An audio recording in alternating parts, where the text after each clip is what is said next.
Bonjour Monsieur Gainsbourg, je représente une association de non-fumeurs, des personnes qui estiment ne pas être soumis à la fumée des autres. Or nous constatons que vous, comme chef de file, comme beaucoup de vedettes, se croient autorisés, en vertu de leur talent, d'empoisonner tous ceux qui les entourent. Alors je vous demande, est-ce que vous auriez la courtoisie de demander aux gens qui vous entourent s'ils vous autorisent à fumer, et au cas où ils vous diraient non, de vous abstenir de fumer.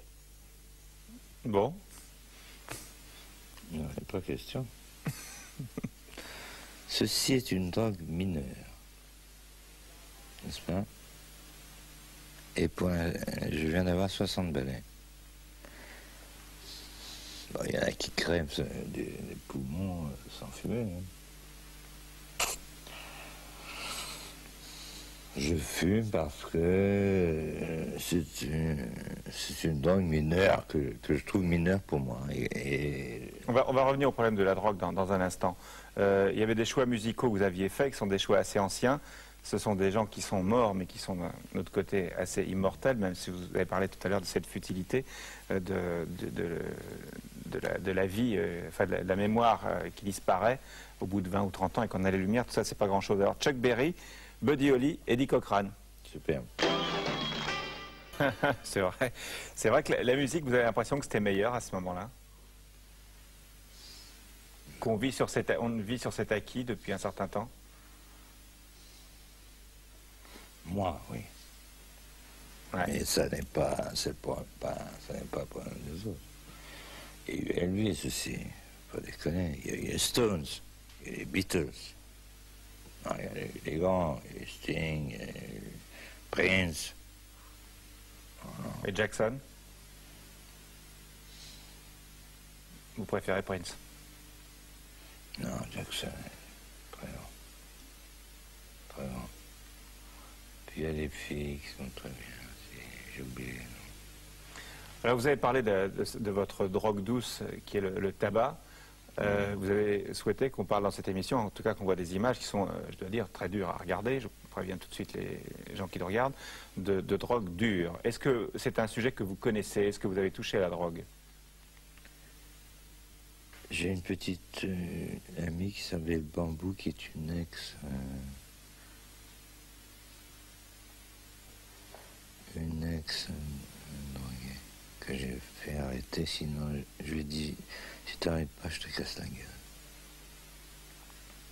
Mais elle a arrêté grâce à moi. Ouais. C'est-à-dire que je lui ai sauvé la vie et j'ai donné la vie au petit vieux. Mais est-ce que, bon, je parle pas du tabac, mais est-ce que l'alcool à haute dose, c'est pas aussi dangereux que ces drogues-là? C'est possible. C'est possible, mais je tiens le coup. Alors on va terminer sur des images de sport, ce qui paraît peut-être incongru pour ceux qui ne vous connaissent pas bien. Je pense pas que vous soyez un fanat de sport. Ah, je le regrette. Enfin, un spectateur de sport, mais vous pratiquez rien. J'adore le hockey sur glace. Ah non, ouais. Pas mon âge. J'adore le hockey sur glace, la boxe, c'est pas loin.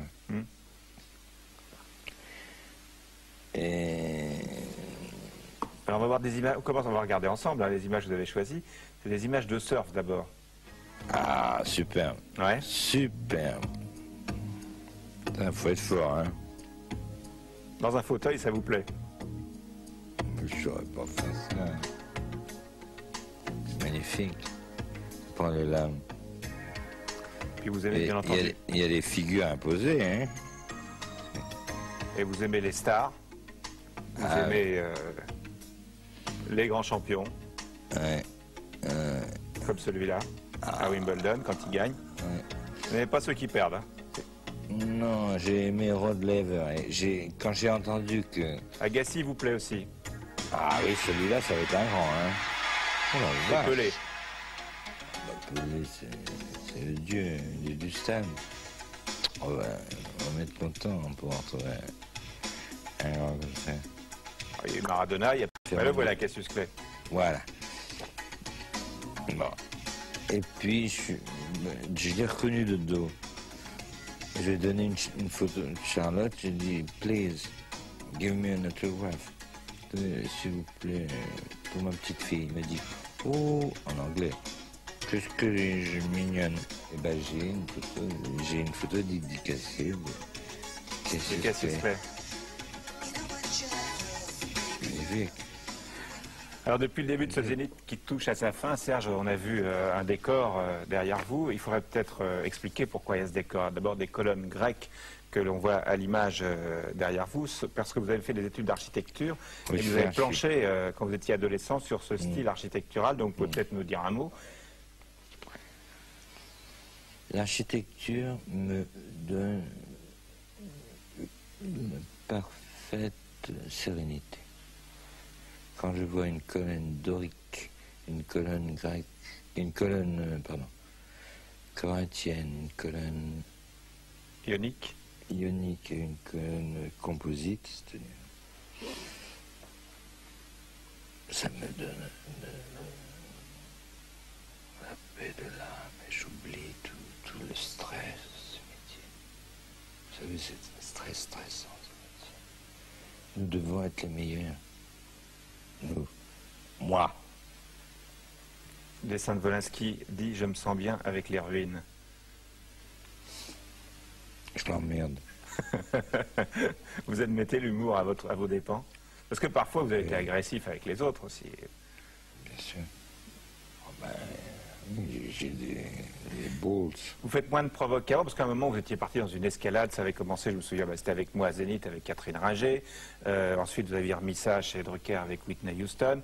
Vous disiez, bon, à chaque fois que vous avez fait brûler le billet à la télé, à chaque fois que vous veniez à une télé, vous étiez obligé d'en refaire, sinon les gens étaient déçus. Vous étiez, qu'est-ce qu'il a? Et il vieillit. Oui, mais non, c'est pas ça. C'est que quand c'est en direct, eh ben, je peux balancer tout ce que je veux. Et ça, quand ça est différé, je l'ai dans le cul parce qu'on me coupe. Ouais. Mais vous avez envie encore de faire ça ou vous avez envie d'autre chose aujourd'hui? Vous avez envie de quoi? Moi, j'ai envie d'être moi-même. Et quand je suis moi-même, je déconne. Ouais. Mais je suis pété. Je me pète plus la gueule. C'est pas moi qui suis bourré dans mes tournées. Ce sont les salles.